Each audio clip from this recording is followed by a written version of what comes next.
कहानी का नाम भूतिया होटल का मिस्ट्री। आज से 5 साल पहले की बात है, जब आकाश और उसके 2 दोस्त समीर और प्रिया एक रोमांचक ट्रिप पर जाने का प्लान बनाते हैं। तीनों का इरादा था कि वे एक पुराने और रहस्यमयी होटल में रात बिताएं, जिसे लोग भूतिया होटल के नाम से जानते थे। शहर के बाहरी इलाके में स्थित यह होटल किसी पुराने जमाने का था और कई लोग कहते थे कि वहां रात के वक्त अजीब अजीब आवाजें आती हैं। लेकिन इन तीनों के लिए यह बस एक रोमांचक एडवेंचर का हिस्सा था, क्योंकि वे हमेशा से ही अजीब चीजों की तलाश में रहते थे। यात्रा के दौरान उनके बीच हंसी मजाक का सिलसिला चलता रहा। समीर ने तो शुरुआत में ही कहा था, अगर होटल में कोई भूत है तो मैं पहले उससे दोस्ती कर लूंगा, फिर हम उसे ले आइए अपने साथ। प्रिया हंसते हुए बोली, अगर कोई भूत हुआ तो मैं उससे सेल्फी ले लूंगी। किसी तरह वे उस रहस्यमयी होटल तक पहुंच गए। होटल को देखकर तो सबका चेहरा उतर गया। वह जगह बिल्कुल सुनसान और डरावनी लग रही थी। दरवाजे पर जंग लगे हुए थे, खिड़कियां टूटी हुई थीं और दीवारों पर सीलन और धूल की मोटी परत चढ़ी हुई थी।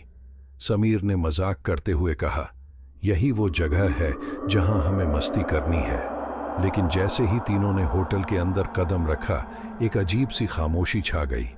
होटल के भीतर सब कुछ अजीब सा था।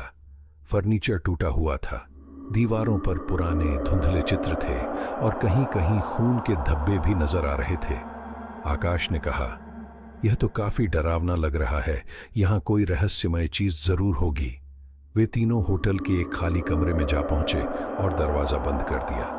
कमरे में घुसते ही समीर ने एक पुराना किताबों का स्टैंड देखा, जिस पर एक पुरानी डायरी रखी हुई थी। डायरी को खोलते ही कुछ पन्ने गिर गए। प्रिया ने कहा, यह तो किसी के बहुत पुराने यादों का हिस्सा लगता है। और फिर वे तीनों वो डायरी पढ़ने लगे। अचानक आकाश ने एक पन्ना पढ़ते हुए कहा, यहाँ तो लिखा है कि इस होटल में एक बड़े हादसे के बाद से कोई नहीं आया था। कहते हैं कि रात के वक्त यहाँ के भूत कभी किसी को नहीं छोड़ते। समीर ने हंसी में कहा, सचमुच ये तो कुछ ज्यादा ही डरावना हो गया है। इसी बीच कमरे के बाहर अचानक कुछ खटपट की आवाजें आईं। प्रिया डरते हुए बोली, क्या तुमने सुनी? ये क्या था? समीर ने डरते हुए कहा, तुम्हारी आवाज के अलावा कुछ नहीं सुनाई दे रहा। लेकिन तभी कमरे के अंदर की बत्तियां एक के बाद एक बंद होने लगीं। आकाश और समीर डर के मारे चुप हो गए। लेकिन प्रिया ने बत्तियों को वापस ऑन करने के लिए स्विच की तरफ कदम बढ़ाया। जैसे ही वह स्विच को छूने ही वाली थी, एक बहुत तेज आवाज आई, जैसे कोई बहुत बड़े दरवाजे को बंद कर रहा हो। पीछे गई और तभी कमरे की दीवारों पर खून के निशान उभरने लगे। यह क्या हो रहा है? समीर जोर से बोला। तभी कमरे में अचानक एक ठंडी हवा का झोंका आया और एक अजीब सी हंसी सुनाई दी। यह हंसी किसी इंसान की नहीं थी। वह आवाज इतनी भयानक थी कि तीनों के हाथ पांव कांपने लगे। और तभी होटल के अंदर का पूरा माहौल बदल गया। दीवारें चिल्लाने लगीं, खिड़कियां अचानक से खुलने लगीं और कमरे के बाहर किसी के कदमों की आवाज साफ सुनाई देने लगी। आकाश ने घबराते हुए कहा, यह सब सच है, होटल में भूत हैं। वे तीनों कमरे से बाहर भागे, लेकिन जैसे ही वे होटल के दरवाजे तक पहुंचे, दरवाजा अचानक बंद हो गया। अब वे होटल के अंदर ही फंस चुके थे। उनका दिल धड़क रहा था और वे समझ नहीं पा रहे थे कि क्या करें। तभी होटल के मालिक की एक छाया नजर आई। मालिक ने कहा, तुम तीनों को यहां से भाग जाना चाहिए। यह जगह तुम्हारे लिए नहीं है। यहां वो सब हो रहा है जो तुम सोच भी नहीं सकते। वह आदमी अचानक गायब हो गया।